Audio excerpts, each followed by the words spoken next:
Kita akan melanjutkan pembacaan firman Tuhan. Kemarin kita sudah selesai dengan 1 Raja-Raja pasal 12. Ya, bagaimana di sana dikatakan akhirnya Yoas menjadi raja di Yehuda. Sebelumnya ya Atalia ingin membunuh semua anak-anak raja dan dia menjadi raja, tetapi Yoas ya pada waktu itu masih kecil, disembunyikan dalam gudang dan akhirnya dia dilantik menjadi raja, saudara ya. Dia memerintah selama 40 tahun. Dan sekarang kita lanjutkan dia 2 Raja-Raja pasal 13. Yoas raja Yehuda, Yoahas ya.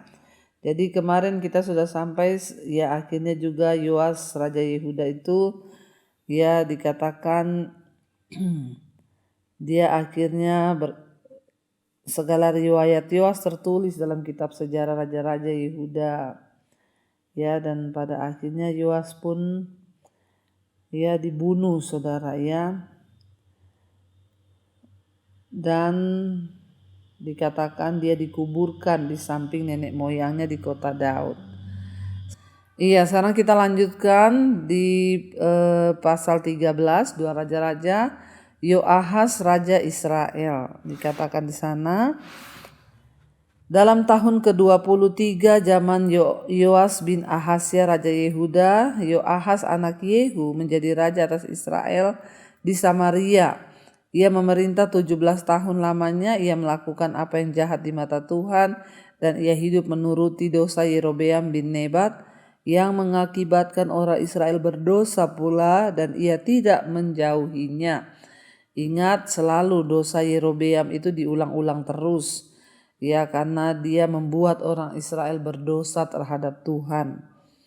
Ya, sebab itu bangkitlah murka Tuhan terhadap Israel, lalu diserahkannya lah mereka ke dalam tangan Hazael raja Aram dan ke dalam tangan Ben-Hadad anak Hazael selama zaman itu. Ya, tetapi kemudian Yoahas memohon belas kasihan Tuhan dan Tuhan mendengarkan dia, sebab ia telah melihat bagaimana beratnya orang Israel ditindas oleh raja Aram. Tuhan memberikan kepada orang Israel seorang penolong sehingga mereka lepas dari tangan Aram dan dapat duduk ya di kemah mereka seperti yang sudah-sudah. Dan hanya mereka tidak menjauh dari dosa-dosa keluarga Yerobeam yang mengakibatkan orang Israel berdosa pula, melainkan mereka terus hidup dalam dosa itu juga. Patung Asyera masih berdiri di Samaria. Ya, saudara, kita melihat di sana dikatakan akhirnya Tuhan mendengar doa Yoahas yang meminta pertolongan Allah untuk menunda penghukuman ya terhadap Israel ketika mereka berbalik kepadanya, tetapi kebergantungan mereka kepada Allah tidak berlangsung lama. Walaupun ada kalanya Israel berhenti menyembah berhala, mereka jarang menunjukkan iman yang sungguh-sungguh kepada Tuhan. Jadi tidak cukup hanya berkata ya kepada dosa, kita juga harus berkata ya kepada hidup yang berkomitmen kepada Tuhan. Seruan sesekali meminta tolong tidak bisa menggantikan kehidupan yang setiap hari itu kita jalani bersama Tuhan. Dikatakan di sana dalam tahun ya ke-20 itu ya, jadi naiklah Yoahas di Israel menjadi raja. Ya, dan dia melakukan apa yang jahat di mata Tuhan. Dia hidup menurut dosa Yerobeam, saudara. Ya, dan sebab itu murka Tuhan bangkit terhadap Israel. Ingat, dosa selalu mendatangkan penghukuman. Setiap kali bangsa Israel berdosa menjauh dari Tuhan, murka Tuhan itu bangkit. Ya, dan diserahkannya lah mereka ke dalam tangan Hazael raja Aram dan ke dalam tangan Ben-Hadad. Jadi saudara, ya Tuhan menyerahkan mereka, Tuhan loh yang menyerahkan bangsa itu ke tangan musuh-musuhnya, Raja Aram dan Ben-Hadad, saudara ya. Tapi ya itulah ya, ketika dosa itu terus dipelihara, maka hal itu terjadi. Tapi dikatakan kemudian akhirnya Yoahas ya dia itu memohon belas kasihan Tuhan. Ya, dan akhirnya Tuhan mendengarkan dia, saudara. Sehingga apa? dikatakan ya Tuhan tidak jadi ya untuk menimpakan semua murka Tuhan itu kepada Israel, karena ada seorang raja yang berdoa memohon belas kasihan Tuhan.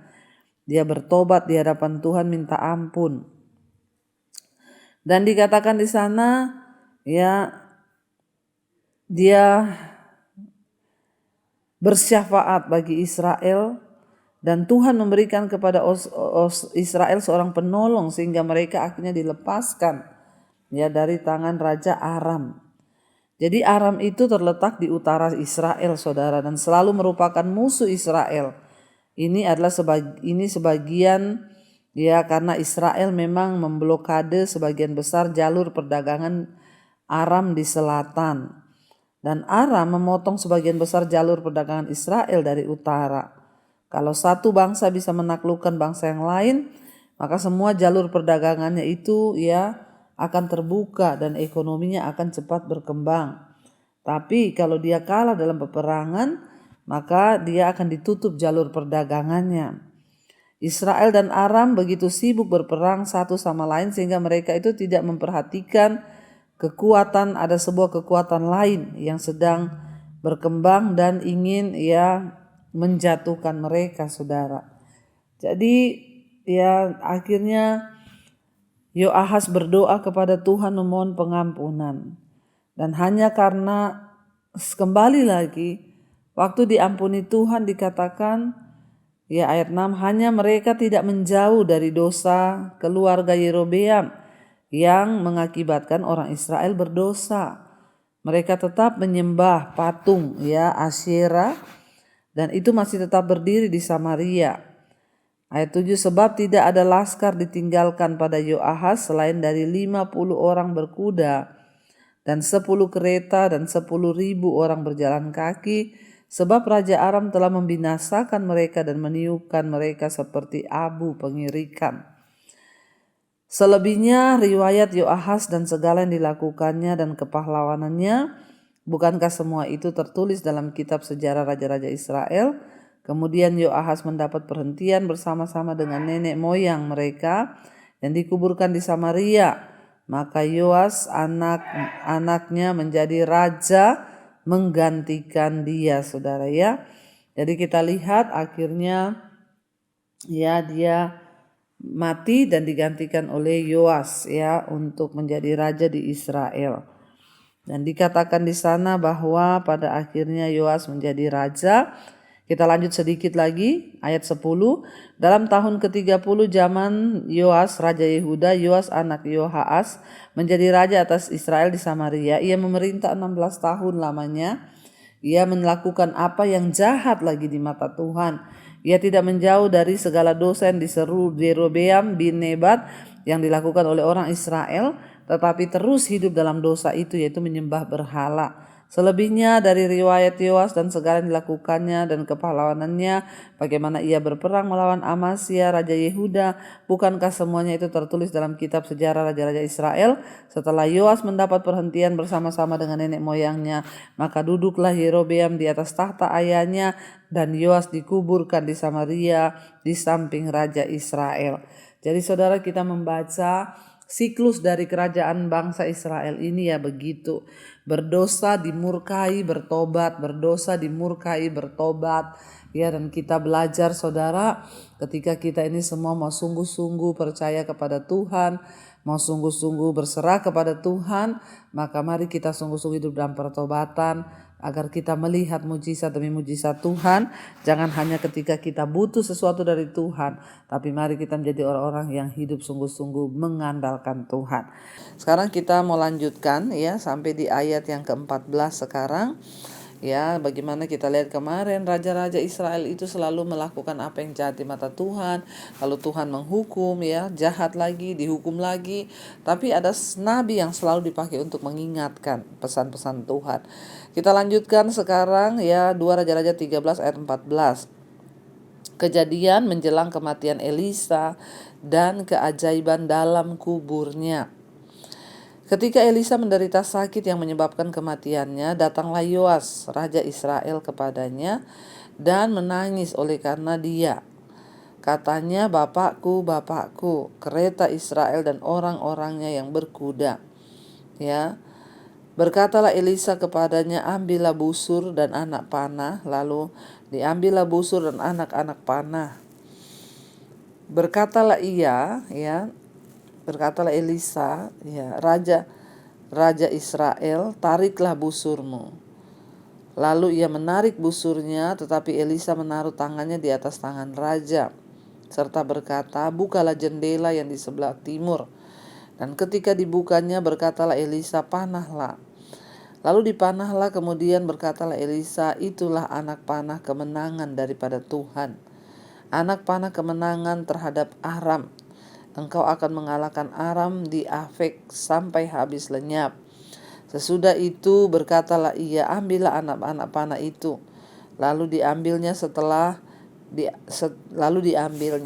diambilnya, berkatalah Elisa kepada raja Israel, "Pukulkanlah itu ke tanah." Lalu dipukulnya 3 kali, kemudian ia berhenti. Tetapi gusarlah abdi Allah itu kepadanya serta berkata, "Seharusnya engkau memukul 5 atau 6 kali. Dengan berbuat demikian engkau akan memukul Aram sampai habis lenyap. Tetapi sekarang hanya 3 kali saja engkau akan memukul Aram." Sesudah itu matilah Elisa, lalu ia dikuburkan. Adapun gerombolan Moab, ia sering memasuki negeri itu pada pergantian tahun. Pada suatu kali, orang sedang menguburkan mayat. Ketika mereka melihat gerombolan datang, dicampakkan mereka mayat itu ke dalam kubur Elisa, lalu pergi. Dan demi mayat itu kena kepada tulang-tulang Elisa, maka hiduplah ia kembali dan bangun berdiri. Wow, saudara, ada waktu untuk semuanya selesai. Demikian juga dengan Elisa, Elisa telah dipakai Tuhan untuk membawa bangsa itu mendengar suara Tuhan. Tapi ada waktunya, tugasnya juga selesai. Elisa sangat dihormati karena dia memiliki banyak mujizat, banyak karunia, dia memiliki kepekaan yang dari Tuhan, dan dia dimampukan oleh Tuhan melakukan banyak mujizat sebagai nabi untuk kepentingan Israel dan untuk kepentingan Tuhan, untuk membawa bangsa itu melihat kemuliaan Tuhan. Karena itu Yoas menyebut Elisa itu adalah kereta Israel dan orang-orangnya yang berkuda. Ini mengingatkan pada gelar yang diberikan Elisa kepada Elia. Jadi mereka menyebut Elisa itu adalah kereta Israel dan orang-orangnya yang berkuda. Yoas takut Elisa mati karena dia menganggap kesejahteraan bangsa Israel itu berdasarkan tuntunan Tuhan lewat Elisa, dan bukan Yoas itu merasa bahwa ketika nanti Elisa mati sudah tidak ada lagi yang akan berbicara menuntun mereka, sehingga ketakutan Yoas menunjukkan kurangnya pemahaman rohaninya. Paling tidak 43 tahun sudah berlalu sejak Elisa itu terakhir kali disebutkan dalam kitab suci, dalam Alkitab. Pada waktu dia mengurapi Yehu menjadi raja, pemerintahan Yoas dimulai pada 719 sebelum Masehi. Jadi 43 tahun harusnya raja pun tidak perlu takut karena dia sudah mulai mengenal Allah. Tapi Yoas takut kalau Elisa mati karena dia beranggapan tidak ada lagi akan menuntun bangsa itu. Tetapi padahal Tuhan itu adalah penuntun yang sejati. Ketika Yoas disuruh memukulkan anak panah ke tanah, dia melakukan setengah-setengah hati, saudara. Dan akibatnya dia hanya memukul sebanyak 3 kali.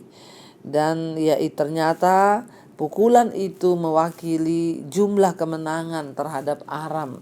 Karena dia hanya memukul 3 kali, makanya Elisa berkata, "Engkau akan mengalahkan Aram sebanyak 3 kali."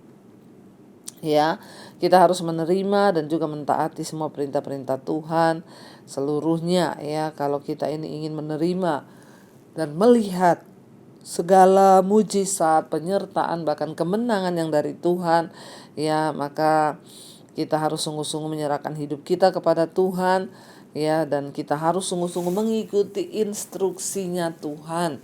Semua yang kita lakukan tuh harus berdasarkan tuntunan Tuhan, bukan kemauan kita. Mau kita berbisnis, mau kita begini, mau pelayanan, mau gini, mau buka gereja, mau buka apapun, minta tuntunan yang dari Tuhan, ya, supaya hidup kita tuh boleh mengalami kemuliaan Tuhan. Ya, dan saudara, dikatakan di sana akhirnya pada waktu itu Elisa mati dan dia dikuburkan. Ya, dan ayat ini dengan jelas berkata, sesudah itu matilah Elisa lalu ia dikuburkan. Ya, dan pada saat itu ada gerombolan Moab yang sering memasuki negeri itu pada pergantian tahun. Dan pada satu kali ada orang yang hendak menguburkan mayat. Ya, ketika gerombolan Moab ini perusak ini, perusuh ini, ya, gerombolan perampok ini pas datang lagi ada orang mati dan hendak dikuburkan. Akhirnya ya orang-orang itu, karena mereka juga ketakutan dengan gerombolan itu, mereka sembarang saja membuang ya mayat itu ke dalam kubur Elisa, dan akhirnya mereka pergi. Dan apa yang terjadi, ya, dan mayat itu tersentuh kepada ya badannya Elisa, tulang-tulang Elisa, dan dia hidup kembali, saudara. Jadi ada orang menguburkan mayat karena pas datang gerombolan, mereka buang aja mayat itu kena ke Elisa, dan yang terjadi mayat itu hidup kembali. Ini sih satu peristiwa yang sangat spektakuler, bisa juga orang mungkin lari ketakutan. Elisa itu sudah mati, tetapi bayangkan saudara, ya, mayat yang kena kepada tubuhnya itu hidup kembali. Ya, bahkan itu menyebabkan terjadinya mujizat-mujizat. Walaupun dia sudah mati, masih ada mujizat yang dia lakukan. Itulah saudara, ya, orang itu kalau hidup berkenan pada Tuhan, sekalipun kita sudah mati, hidup kita ini tetap menjadi berkat. Ya, ayo kita mulai renungkan sekarang, aku nih kalau mati, apa yang aku tinggalkan ya bagi keluargaku, bagi anak-anakku, bagi keturunanku, bagi orang di sekelilingku. Ya, kita pun mati harus tetap menjadi mujizat. Ya, jangan sampai kita mati orang berkata, syukur akhirnya mati dia. Ya, jangan sampai kita belum mati orang sudah harapkan kita mati, karena hidup kita tuh jahat. Sebaliknya Elisa, karena dia itu orang yang takut Tuhan, hidupnya berdampak, ya, sehingga saudara dikatakan ya pada waktu itu bahkan dia sudah mati pun masih menjadi mujizat. Saya berdoa supaya hidup kita ini pun juga menjadi mujizat bagi banyak orang, sehingga apapun yang kita perbuat, apapun yang kita lakukan, semua mendatangkan perkenanan Tuhan. Kita lanjutkan sedikit dan kita akan selesaikan pasal 13 ini, kemenangan Yoas dan atas Aram. Hazael Raja Aram menindas orang Israel sepanjang umur Yoahas, tetapi Tuhan mengasihani serta menyayangi mereka, dan ia berpaling kepada mereka oleh karena perjanjiannya dengan Abraham, Ishak dan Yakub. Jadi ia tidak mau memusnahkan mereka dan belum membuang mereka pada waktu itu dari hadapannya. Kemudian matilah Hazael Raja Aram, dan maka Ben-Hadad anaknya menjadi raja menggantikan dia. Yoas bin Yoahas merebut kembali dari tangan Ben-Hadad, ya, bin Hazael kota-kota yang dalam peperangan direbut Ben-Hadad dari tangan Yoahas ayah Yoas. 3 kali Yoas mengalahkan dia dan mendapat kembali kota-kota Israel. Ya, jadi sesuai dengan dia pukul itu busur 3 kali ke tanah, dan 3 kali itu aja dia mengalahkannya.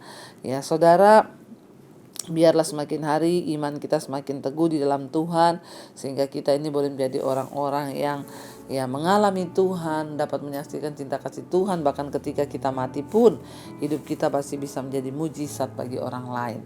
Ya, mari kita renungkan firman ini, kita mau tundukkan kepala, kita berdoa. Terima kasih Bapa, kami bersyukur lewat firman Tuhan kami belajar, kami mendapat banyak sekali pelajaran untuk hidup kami ini boleh semakin hari semakin berkenan kepada Tuhan. Ajar kami Bapa untuk melakukan apa yang berkenan kepada Tuhan. Ampuni dosa pelanggaran kami dan sucikan kuduskan hidup kami, bahwa kami semakin hari semakin mengenal Tuhan. Bapa, hamba berdoa untuk setiap mereka yang setia mengikuti mesbah doa, biarlah iman kami Tuhan tambah-tambahkan, sehingga iman kami boleh bertumbuh, hidup kami boleh berubah dan nama Tuhan dipuji permuliakan lewat hidup kami.